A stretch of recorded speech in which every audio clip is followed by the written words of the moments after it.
నమస్తే రమగారు. రమగారు, మీరు అబ్జర్వ్ చేశారా? చందమామ కథ చెప్పి చాలా రోజులు అవుతుందండి.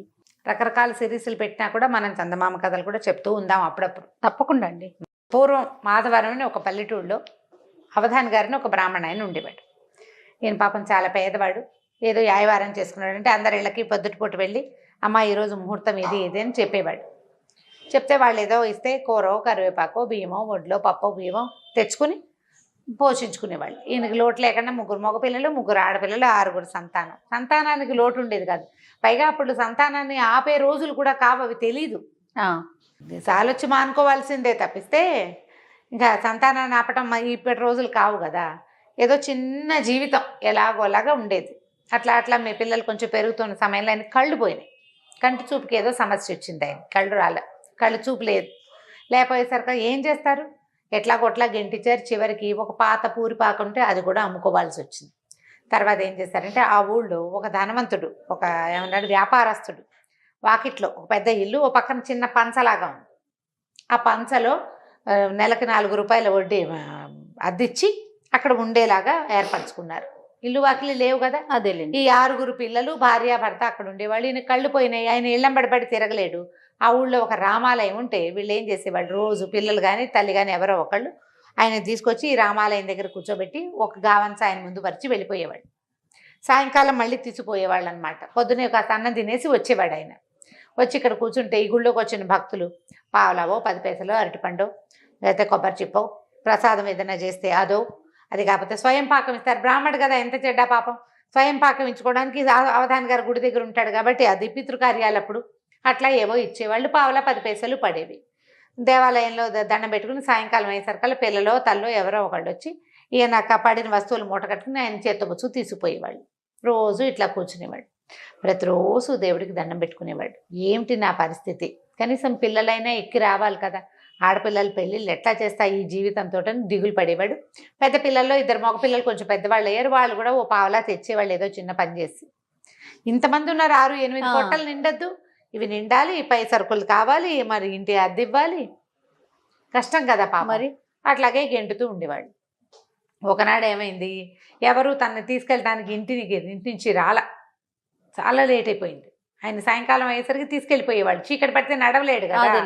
అయితే ఎవరు రాపోయేసరికి నేను చూస్తూ ఉండగా ఏమైంది, ఆయన భార్య ఏడ్చుకుంటూ పరిగెత్తుకుంటూ వచ్చింది.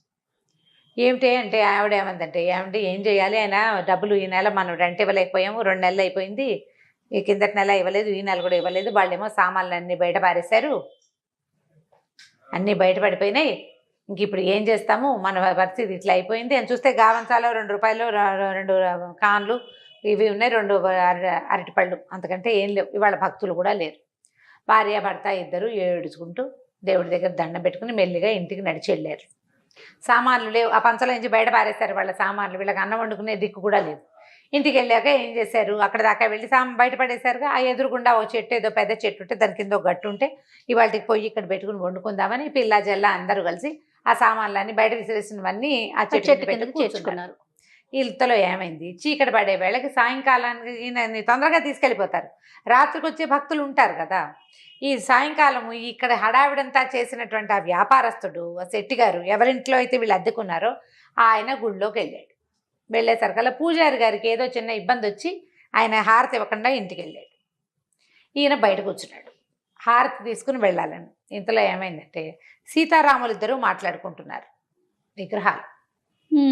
సీతాదేవి, ఏమిటండి పాపం ఇతను చూడండి ఇట్లా ఉన్నాడు, వాళ్ళని చూస్తే బాధేస్తుంది, అవధాని రోజు వచ్చి కూర్చుంటాడు, పాపం భార్య కూడా ఏడుస్తుంది, ఆ పిల్లలతో ఏమైపోతాడు, పిచ్చి బ్రాహ్మడు, పాపం గుడ్డివాడు కూడాను, కాస్త కరుణించవచ్చు కదా అన్నది. అనేసరికల్లా రాముల వారు అన్నట్ట, కరుణించకపోవడానికి ఏమిటి, ఏదో రకంగా అన్నం ఏర్పాటు చేస్తున్నాము, అతనికి కర్మశేషం, కర్మని అనుభవించవలసిందే అంటే ఆవిడేమంటే కర్మలన్నీ తర్వాత చేయొచ్చు, తర్వాత కాలంలో అనుభవిస్తాడులేండి, కనీసం కాస్త డబ్బైనా ఏర్పరచండి అని ఈవిడ పోట్లాడింది అనమాట. ఇంతకంటే కర్మానుభవం ఇంకేం చేయించాలి, పెద్ద సొంత ఇంట్లో నుంచి పంచలోకి చేర్చాం, పంచలో నుంచి రోడ్డు మీదకి చేర్చాం, అయిపోయింది ఇంకా కర్మశేషం, మీరెవరు చెప్తారో నాకు తెలీదు, ఇతనికి ఏదైనా ధనం వచ్చే ఏర్పాటు చేయండి అంతే అని చెప్పింది అనమాట సీతాదేవి. అనగానే సరే ఈయన ఏం చేశాడు, రాములు వారు ఆంజనేయ స్వామి ఎదురుగుండా కనపడుతున్నాడు. సీతారామ లక్ష్మణులు ఇక్కడ నుంచున్నారు, ఆయన ఆపోజిట్లో ముందు ఆంజనేయ స్వామి ఉంటాడు. ఉంటాడు కదా. ఆంజనేయ స్వామికి, హనుమ విన్నావు కదా అమ్మగారి ఆజ్ఞ, 1,00,000 రూపాయలు ఏర్పాటు చేయి వీధ బ్రాహ్మడికి పాపం అంటే, అలాగే ప్రభు అన్నట్టు ఆంజనేయ స్వామి. ఈ మొత్తం మాటలు వినేశాడు శెట్టి గారు. ఇంకేముంది, 1,00,000 వస్తుంది అవధానికి.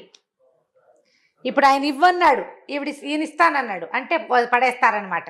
అంతేగా, డబ్బులు ఎలా వస్తాయి లేకపోతే? సడన్ గా ఎలా వస్తాయి చెప్పు? ఎవరైనా పడేసి చేయాలి. వ్యాపారం లేదు, ఉద్యోగం లేదు, పొలం దుంతుంటే ఏదో దొరికింది అనుకోవచ్చు, ఇల్లు కడుతుంటే దొరికింది అనుకోవచ్చు, పునాది తవ్వుతుంటే దొరికింది అనుకోవచ్చు. పునాదులు లేవు, ఇల్లు లేదు, వాకిలు లేదు, ఈయనకి ఎక్కడి నుంచి వస్తుంది? కాబట్టి ఇది కాదనమాట. వీళ్ళకి, ఈయనకి అవధానికి డబ్బు ఇస్తారు వీళ్ళే.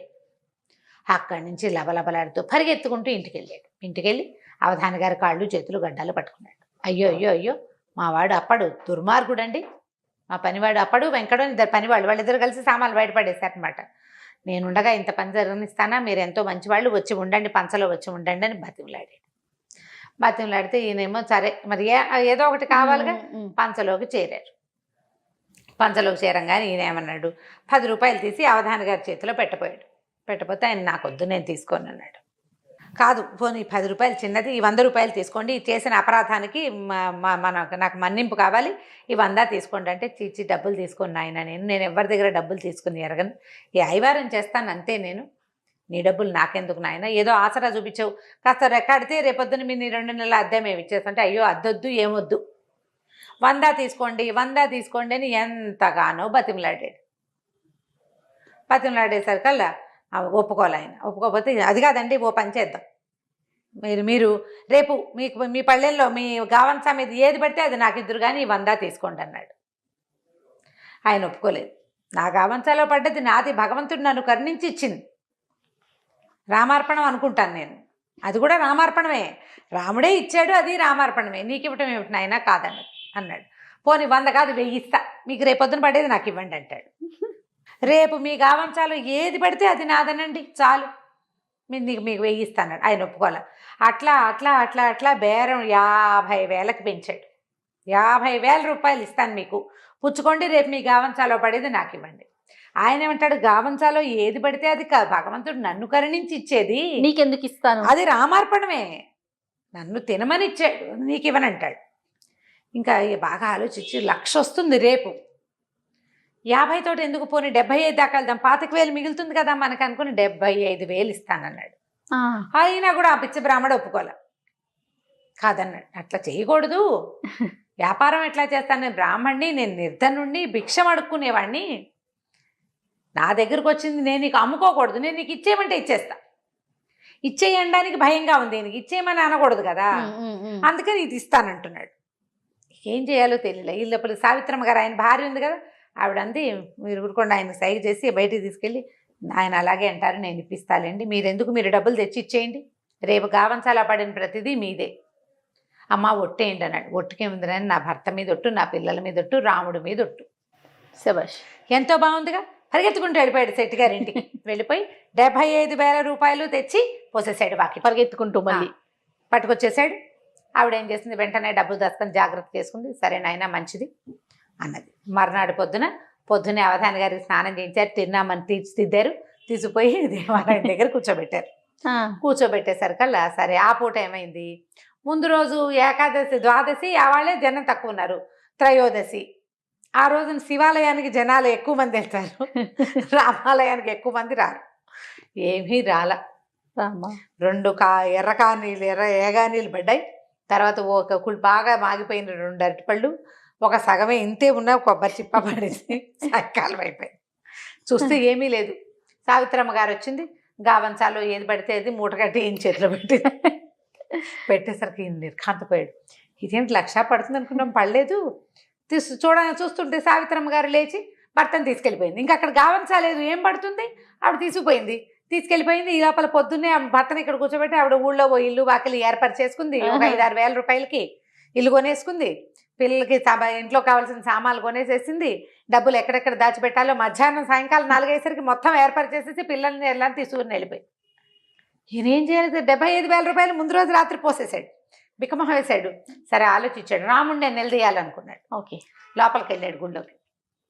రాముడు వైపు చూస్తే ఆయన చిదానంద సిద్ధివిలాస స్వరూపం చూస్తున్నాడు. ఈయన కాదు, ఈయన ఏం చెప్పాడు, హనుమ డబ్బు ఇవ్వు అన్నాడు. హనుమ ఇస్తా అన్నాడు కాబట్టి వెళ్ళి ఆంజనేయ స్వామి దగ్గరికి వెళ్ళాడు.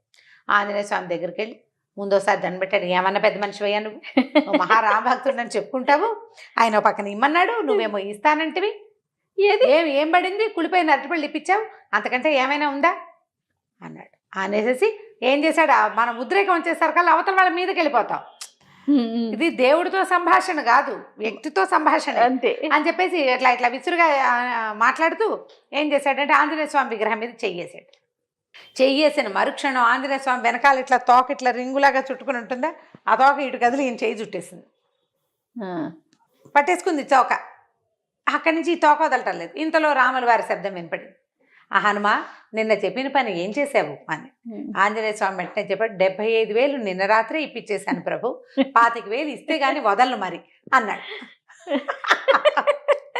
అనేసరికి ఇప్పుడు ఏం చేయాలి, ఆంజనేయ స్వామి పిచ్చి వేషాలు వేస్తే ఏం చేసి గదుతుంది ఎత్తి మీద ఒకటి కొడతాడు, అంతే కదా. కాసేపు నుంచున్నాడు. ఆయనకు అర్థమైపోయింది ఇది లాభం లేదు, నా తోక తన్ని ఎంత బెదిలించుకున్నా అదేమో రాతి విగ్రహం, ఆ తోక ఎట్లా చుట్టుకుందో తన్ని ఎలా పట్టిందో అర్థం కాలేదు. ఇక లబోదిబో కేకలు పెట్టాడు పూజారి గారు. అదేమిటండి అలా అయిందంటే అది అలా ఎట్లా అయిందో తెలీదు. మా పని వాళ్ళని ఎవరినైనా పిలవండి అంటే పూజారి గారు పరిగెత్తుకుంటూ పోయి ఊళ్ళో అందరినీ పిలుచుకొచ్చాడు.